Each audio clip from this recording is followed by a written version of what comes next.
আপনি কি ভেবেছেন কেন আপনি চাইলেও নিজেকে নিয়ন্ত্রণ করতে পারেন না? কেন একটি তুচ্ছ শারীরিক আকর্ষণ আপনার বিবেক, আপনার মেধা আর আপনার চরিত্রকে ধুলোয় মিশিয়ে দেয়? কেন আপনি নিজের মনের কাছে বারবার হেরে যাচ্ছেন?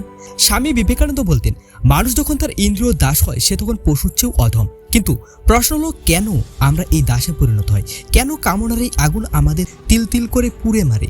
আজ স্বামীজির দর্শন দিয়ে এই প্রশ্নের উত্তর খুঁজব, যা শুনলে আপনার ভিতরটা কেঁপে উঠবে। স্বামীজি বলতেন, মানুষের ভিতরে যে যৌনশক্তি বা কামবাসনা থাকে তা আসলে শক্তিরই একটি রূপ। একে বলা হয় প্রাণশক্তি। যখন এই শক্তি কোনো মহৎ লক্ষ্য বা আদর্শ খুঁজে পায় না, তখন সে নিচুগামী হয়ে শরীর আর কামনার দিকে ধাবিত হয়।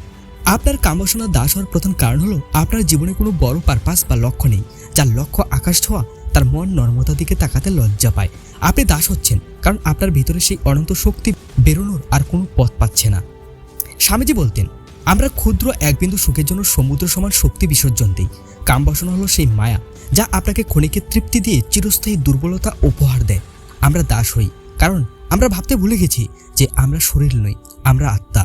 আপনি নিজেকে কেবল এই রক্তমাংসের খাঁচা মনে করেন বলেই আপনি শারীরিক আকর্ষণের কাছে নতি স্বীকার করেন। স্বামীজির ভাষায়, তুমি অমৃতের সন্তান, তুমি কেন এই তুচ্ছ ইন্দ্রিয় লালসায় নিজেকে পচিয়ে ফেলছো? স্বামীজি বলতেন, মন যখন আলগা থাকে তখন কামনার রাক্ষস সেখানে বাসা বাঁধে। আপনি যখন নিজের মনকে একাগ্র করতে পারেন না, তখন ইন্দ্রিয়গুলি অবাধ্য ঘোড়ার মতো আপনাকে যেদিকে খুশি নিয়ে যায়। আধুনিক যুগে স্মার্টফোন আর সোশ্যাল মিডিয়া আমাদের মস্তিষ্ককে কামনার দাস বানানোর জন্য দিনরাত কাজ করছে। আমরা আসক্ত কারণ আমরা লড়াই করতে ভুলে গেছি। স্বামীজি বলতেন, বীর্যই হলো বল, আর এই বল যখন অপচয় হয় তখন মানুষ ভীতু আর দাস হয়ে জন্ম নেয়।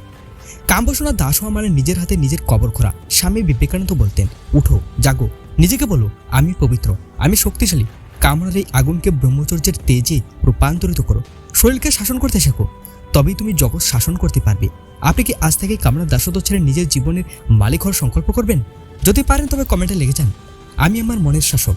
এই ভিডিওটি সেই বন্ধুদের পাঠান যারা এই জালে আটকে আছে। মনে রেখো, বেরুত্বের এই পথে কামনার কোনো স্থান নেই। জয় হিন্দ, জয় স্বামী বিবেকানন্দের জয়।